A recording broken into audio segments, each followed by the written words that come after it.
recording here. So as we look at example 11.2, this is going to give us the opportunity to specify a full belt drive. And this is going to mimic one of the problems that you have in your assignment pertaining to belt drive. So let's go to page 306. And at the bottom here is the full statement. But at the top of the following page here is the illustration. So what I want to do is I'm going to kind of read through the problem and I'm going to kind of point to things over here to kind of make sense of, the verbiage that they have.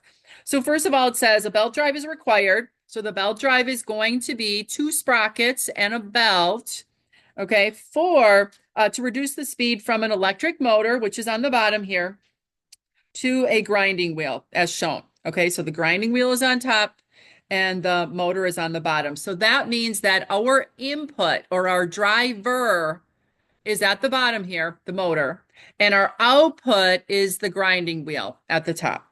Okay. Now, the motor is rated at 50 horsepower and at 1725 RPM. So that's what's coming in.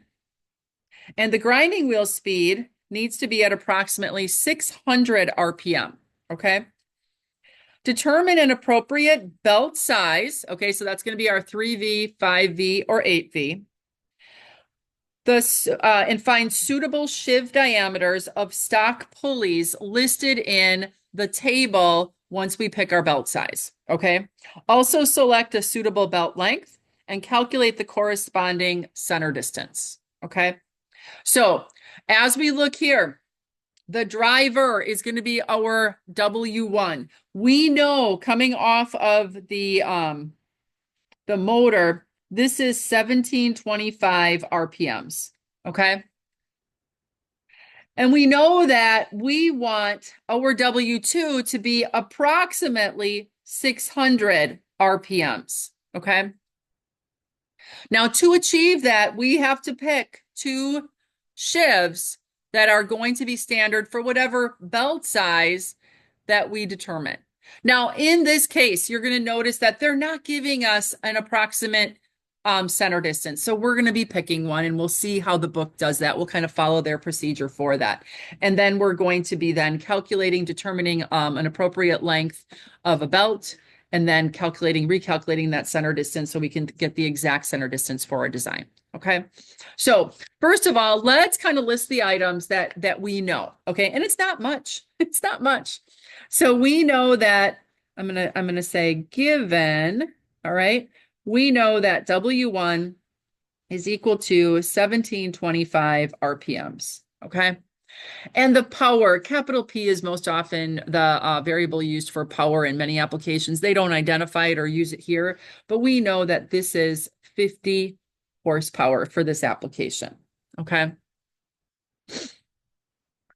They also are telling us that we want our W2, which is the output or the driven sheave up at the grinder, to be approximately 600 RPM. Okay. Or very close to 600 RPM, if not right on. Okay. And what we want to find, okay, it's going to be belt size, D1, which is going to be the pitch diameter of our sheave on the driver or on the motor, D2, which is our driven sheave or the one that's on the shaft with the grinding wheel. We need capital L, which is going to be the length of the belt. And we need our final center distance. Okay.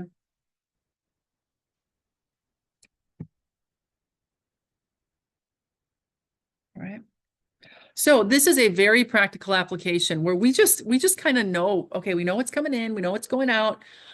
Now let's kind of, go from there. Okay, so it's pretty wide open. And honestly, when we start picking diameters, there might be more than one pair that we can choose from, and that's okay. Okay, it's because you're going to be the designer that determines which one you want to use. Okay, and we're going to follow our book here, but know that there's not always just one answer. Okay. So step number one, we've got to find that belt size, okay? Because then that's going to help us to determine the diameters and the lengths. So step number one is going to be belt size equals, and we're going to go to that chart in our book at the top of page 304, which is figure 11.4. Okay, let me get rid of my dots here. And what we want to do is, given our information, we know that we have 50 horsepower for this application and that the faster Shiv is going at 1725. So we're going to find on my horizontal axis here, the horsepower of 50. Okay, so along this line. And then we want to find 17. I'm going to go, it's 1725, but 1750 is a standard number. So just maybe a little bit below that value. And I'm going to go up, up, up. And you're going to notice that we're at the, upper side, if you would, of the 5V zone. Okay. And that's not a bad place to be. Okay. If we're down close to the next belt size, so let's say we're along this line here that is going to be up against or adjacent to 8V. If we're close here, I would go to the next belt size. Okay. But we are at the, we are at the top, if you would, and close to the smaller size. So we're going to stick with our 5V here, exactly where it lands. Okay. So that's a good belt size. So over here, we're going to pick our belt size. It's going to be a 5V. Okay. So we can check off belt size on our finds. Okay. And we'll check with the book. And if we look here at the bottom of page 306, step number one, they picked a 5V belt as well. Perfect. Okay. Now, the next thing we need to do is we need to determine the size of the shivs that we're going to use. Okay. So we know, I'm just going to peek ahead here. We know that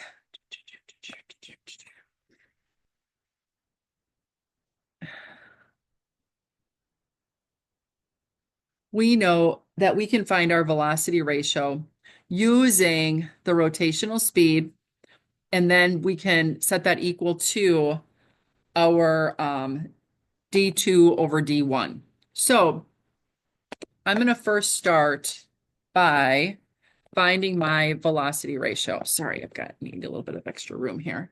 Zoom out a little bit. So step number two is going to be, we're going to find pitch diameters.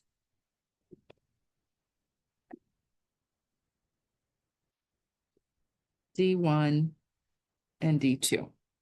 Okay. So the velocity ratio is going to be equal to W1 divided by W2. Okay, so let's get that velocity ratio. And we know that is 1725 RPMs divided by 600 RPMs. Okay, so that cancels out. So our velocity ratio comes out to be 2.875. And that is unitless because it's just telling us that our motor has to go around, or our motor shiv has to go around 2.875 times in order to get our grinding wheel, our output, out once. Okay. So what we can do is, just like we did for gears, we can set that velocity ratio. Okay. We can say that, okay, velocity ratio is also equal to D2 over D1. So we can multiply our D1 times our velocity ratio to find D2. And then we can do those iterations to see if we have things that are close enough. So I am going to rearrange, and I'm going to say D1 times our velocity ratio is going to be equal to D2. Or D1 times 2.875 is equal to D2. Okay, so if I'm going to call this A, this is going to be my first attempt. Now what I'm going to do is, since I'm a 5V, right, that means I need to go to table 11.1 on page 303. Okay, and I'm going to be down this middle column here, right?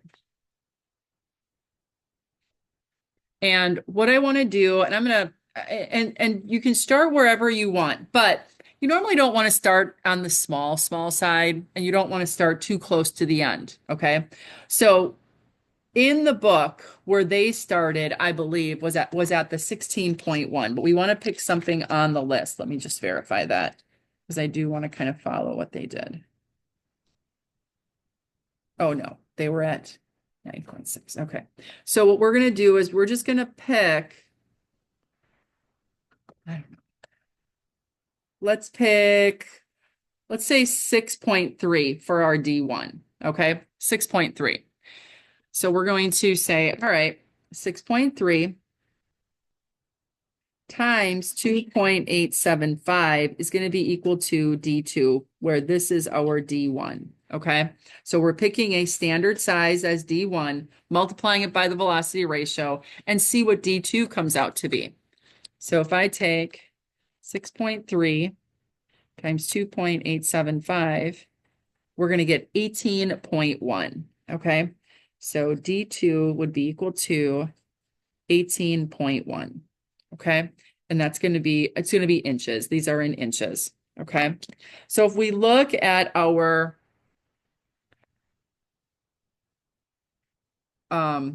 options for our shivs, there's an 18.5. Okay.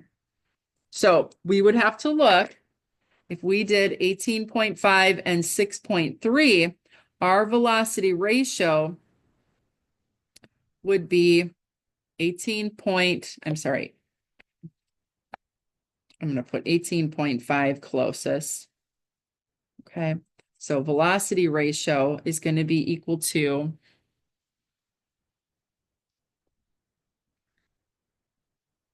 W1 over W2, and it's going to be D2 over D1. So to solve for W2 to see if it comes out to be close to 600 RPMs, because our problem said we're starting with the 1725. We want to get to 600 or close to 600. If we use these two in combination, how close to 600 are we is what we want to solve for. So we're going to rearrange to solve for W2, which is going to be equal to W1 times D1 divided by D2. Does that make sense? Just double check my algebra. D1 goes up, W2 goes up, D2 comes down. Yeah, I'm pretty sure. So now we're going to go to 1725 RPMs times D1, which is 6.3 inches, divided by 18.1 inches. Inches cancel out top and bottom.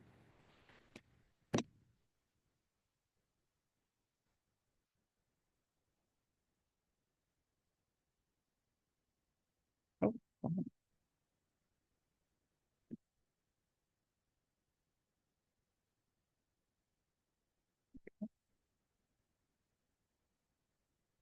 So in this case, our W2 with that combination of 6.3,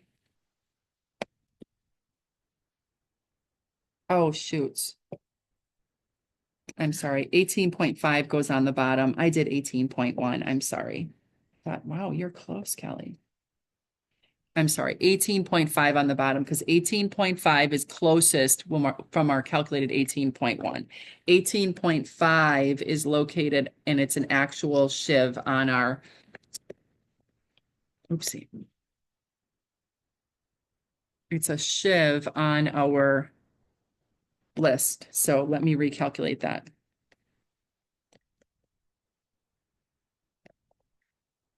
Okay.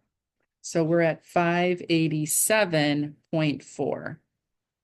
Okay.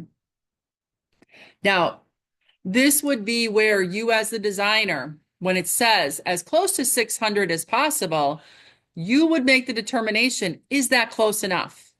What do you think?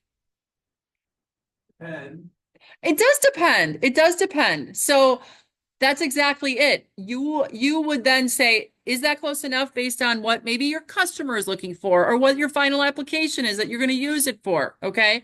So that's where there can be multiple good answers for the same problem. I don't want you to get stuck with what is the one set, okay? Because there's going to be in the work that you guys do, you're going to be like, well, where do I start? Well, just pick one. All right. And that's really what we were doing here. Now, let's look at what the book came up with, because I wanted to use this as an example of you can be varying and there can be more than one answer. The book came up with, what was their D1? Okay. Their driver they picked as 10.2.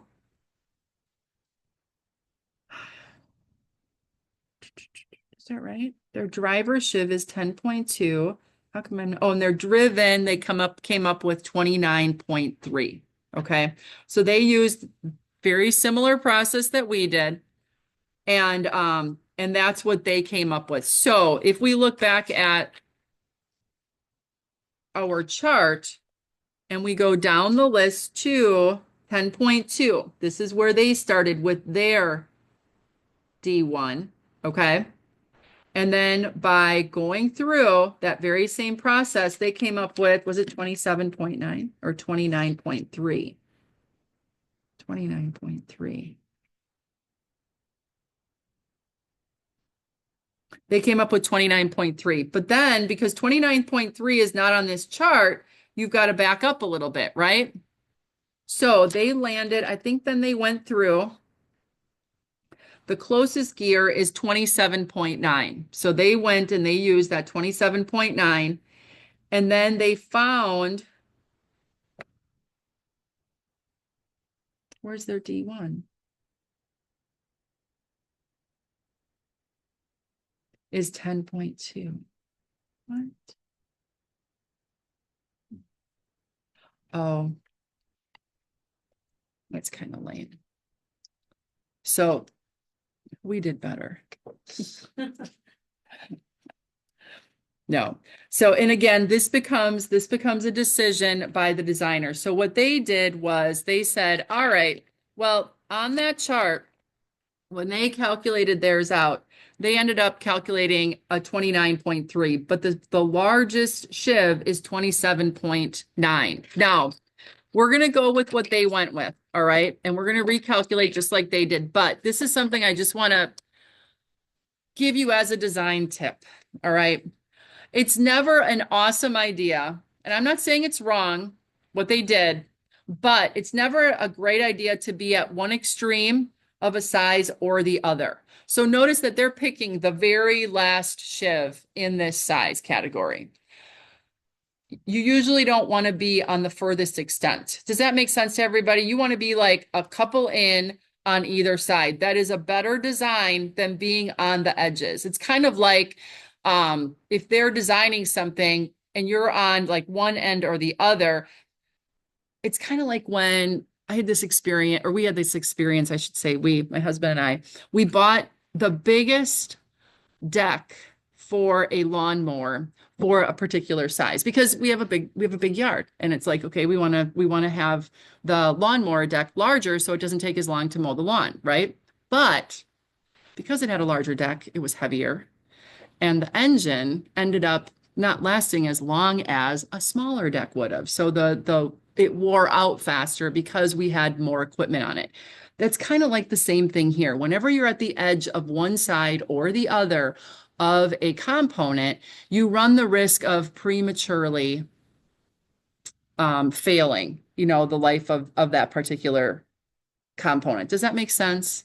So I'm not crazy about the idea of being the largest Shiv in this size. I would much rather be a couple sizes in with the pair that we had. So I believe we have a better pair because we're using 6.3 and 18.5, where they're using one on the very end of the spectrum and then going in. Okay. Again, as the designer, I don't think it's a bad decision because they're on the list. They're picking commercially available. They're supposed to be okay, but just be cautious of being on the edge of one side or the other of a size. Does that make sense? Okay. All right, so what we're gonna do is we're gonna go with their set, but know that it's not always the only set to go with, okay? So just so that our numbers come out going forward. So we are gonna go with D1 equal to 10.2 inches and D2 equal to 27.9. Okay. And then that means that our W2 is going to be 630 RPMs. Okay.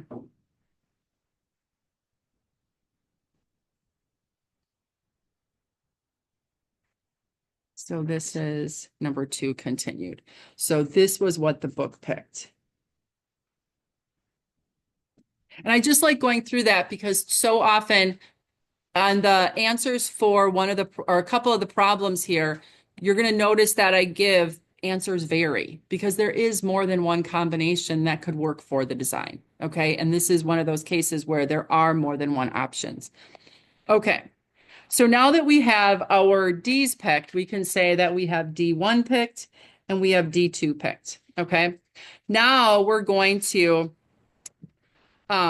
figure out based on D1 and D2, what is the range of the center line that we want to pick so that we can then specify the length of the belt. Okay.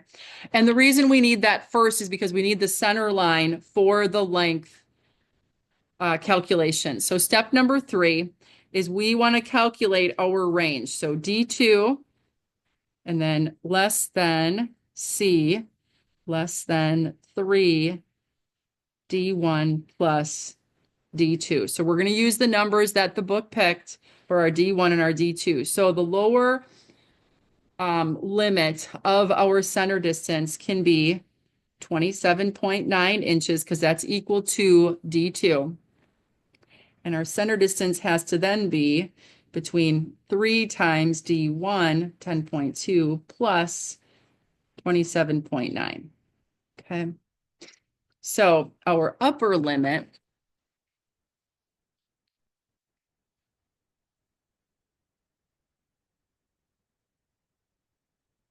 is going to be 114.3.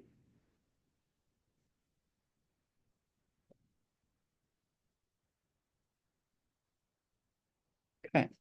So this is the range that our center distance needs to be in. Okay. Now the book picked the midpoint of that range to be 72 inches. Okay. So they're going to do C is equal to 72 inches. All right. Now, this is not our actual center distance. This is one to try. Now, if we had a size here, like we want the center line of the motor to the grinding wheel to be between 60 and 80 inches, that would be a target we would try to hit because physically that's the size that we want. Maybe we want it to be tall enough so that when somebody walks up to it, they're not bending over or having to reach up. So there's going to be a number there that you would have in mind. Okay.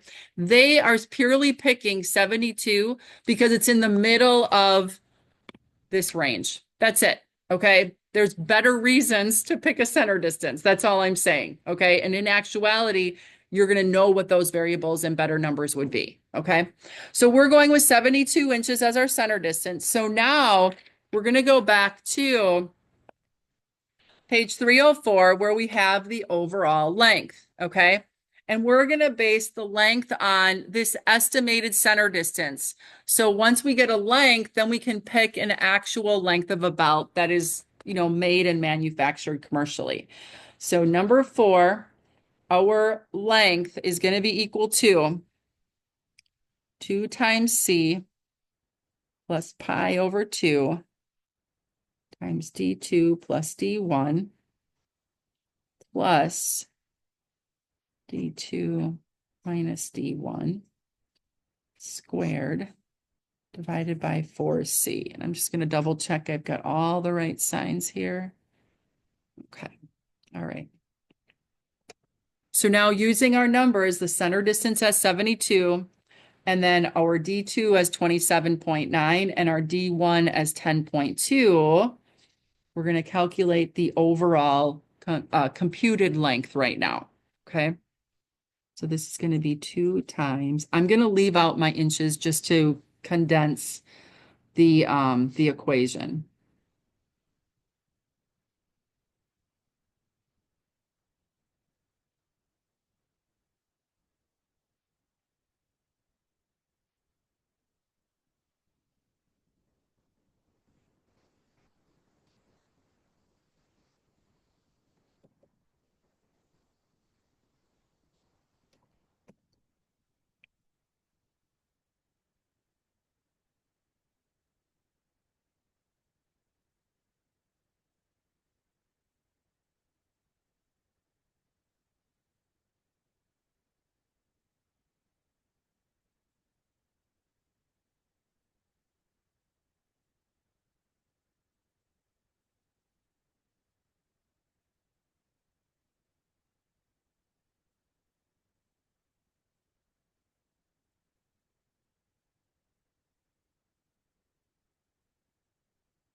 Should get 204.9.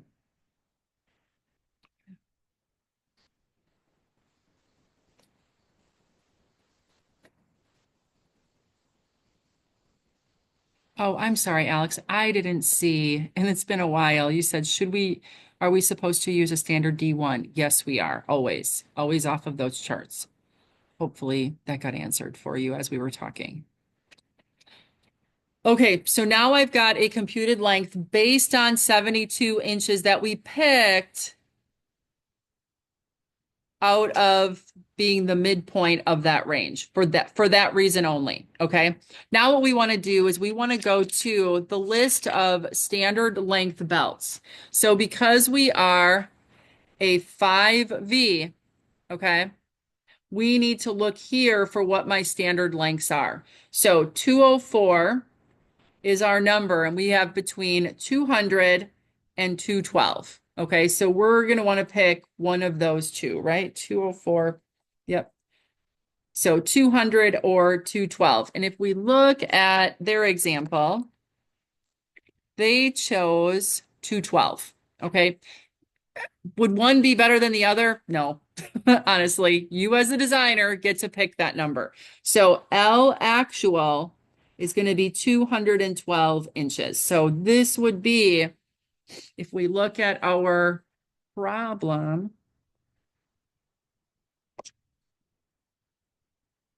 this is going to be our length, 212 based on a standard commercially available length. Okay. So now we want to use this length to calculate the actual center distance, okay? The actual center distance. So step number 5 then is going to be the actual center distance. Okay, now to calculate that, that's a two-step process. We're first going to calculate that B variable, okay? So we're going to start down here using our actual 212 length and the diameters of the pitch diameters of our sheaves. And we're going to use that B value and plug it up in here to get the actual center distance. Okay, so 2 parts.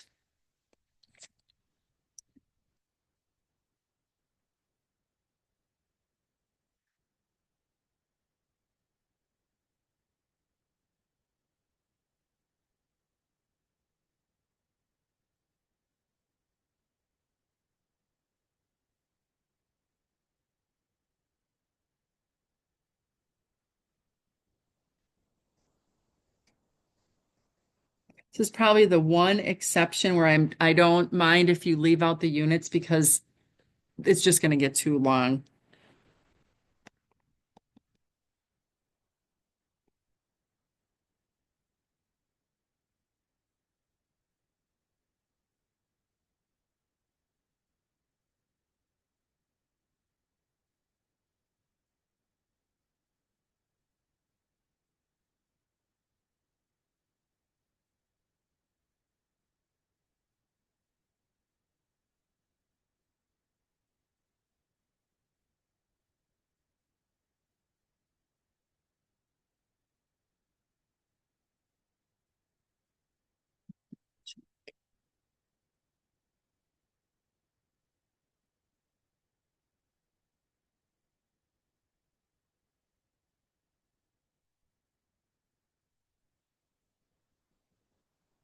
Yeah.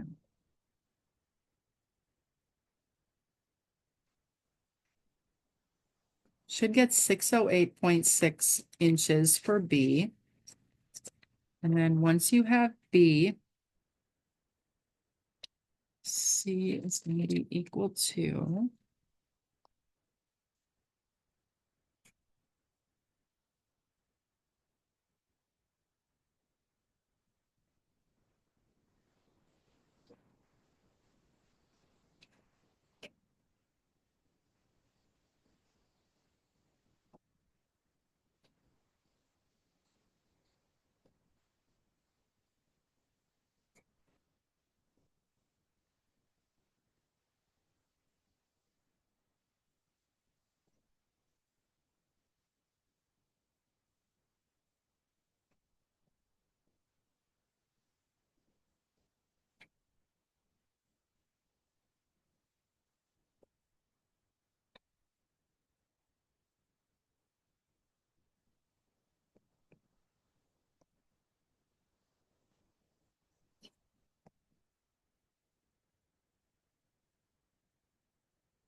just gotta double check mine.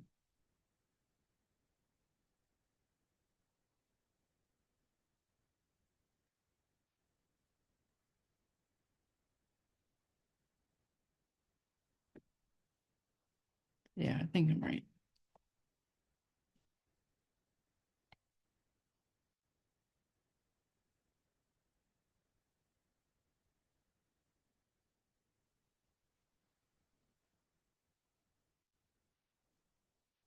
Yeah.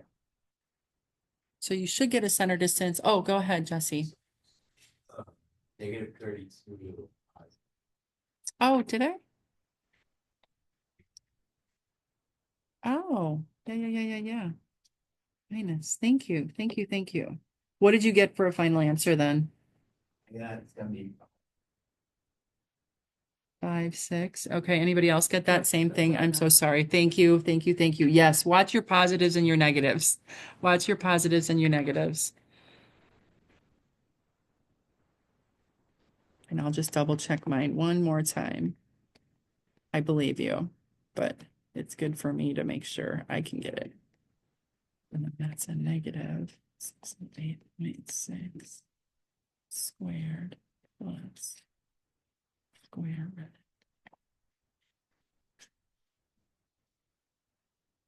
Yep, I get that same thing. Thank you. Thank you. Thank you. All right. So that takes us to the actual center distance that we got. So the process we went through here is all we had starting out was how much horsepower was coming in, what the input RPM was, and what the final RPM was approximately that we wanted to achieve. Okay.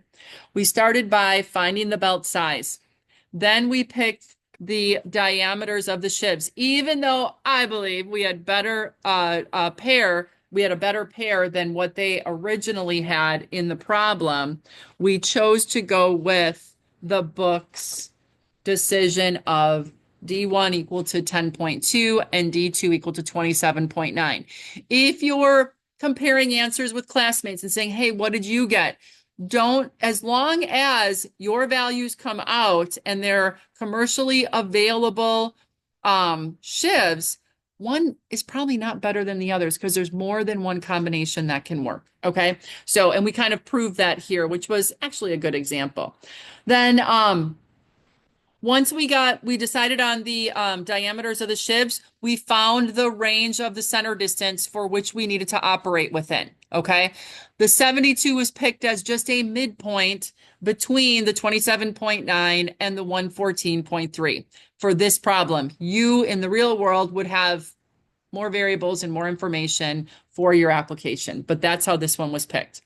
Then using that approximate center distance, length was calculated, and then a length of a belt was picked from the standard chart for the 5Vs. So they went with the 212.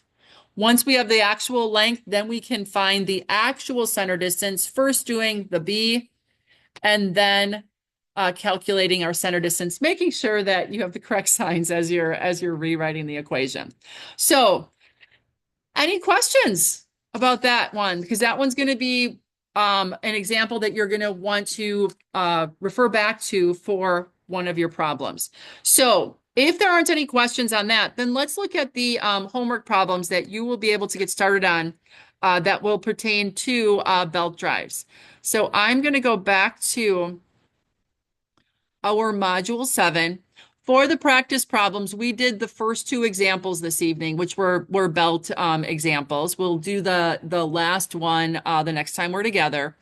For assignment 7, you will be able to work on the first 4 problems, okay? So let's take a peek at the end of the chapter here so you kind of know what you're up against, okay? So the first problem that you have is going to be problem 11.2. Here we have a motor. It's operating clockwise at 1150 RPM, is coupled with a belt drive to operate an industrial exhaust fan. So the motor is your input. The exhaust fan is your output. So 1150 is going to be your W1, okay? And whatever the speed is of the shaft for the exhaust fan is going to be your W2. A diameter on the motor sheave is 5 inches, and the sheave on the fan is 12 inches. Determine the speed of the driven sheave, that's W2, okay? And the belt speed, VB. This is just like that first problem that we did, the example problem, okay? The next one that you're going to look at is going to be 11.6. Here we have an engine is coupled with a belt drive. So your engine is the input, and your belt drive is going to operate the generator. That's going to be the output. So generator output, engine input. The generator is operating at 1800 RPMs. Okay. Oh, wait. No. The engine is at 800 RPMs. The diameter of the engine sheave is 6 inches. The sheave on the generator is 9 inches. Determine the required speed of the engine sheave and the belt speed. Okay. So VB again. And then you'll do your W's. The next one, we have 2 sheaves have diameters of 5 inches and 12 inches. Determine the center distance of the drive utilizing a 72-inch belt. So this is our length of our belt is capital L, and we want to find C, the center distance. Okay. And then you have the 2 diameters, D1 and D2 here. D1 is going to be the smaller of the 2. D2 is going to be the larger. The other thing that you need to determine is the angle of contact over the smaller sheave. So if we look back, we didn't do that as an example, but on page 304, we have theta 1 and theta 2. Theta 1 is the smaller sheave. So you're going to use that information, and you're going to use the theta 1 equation here for that problem. Okay.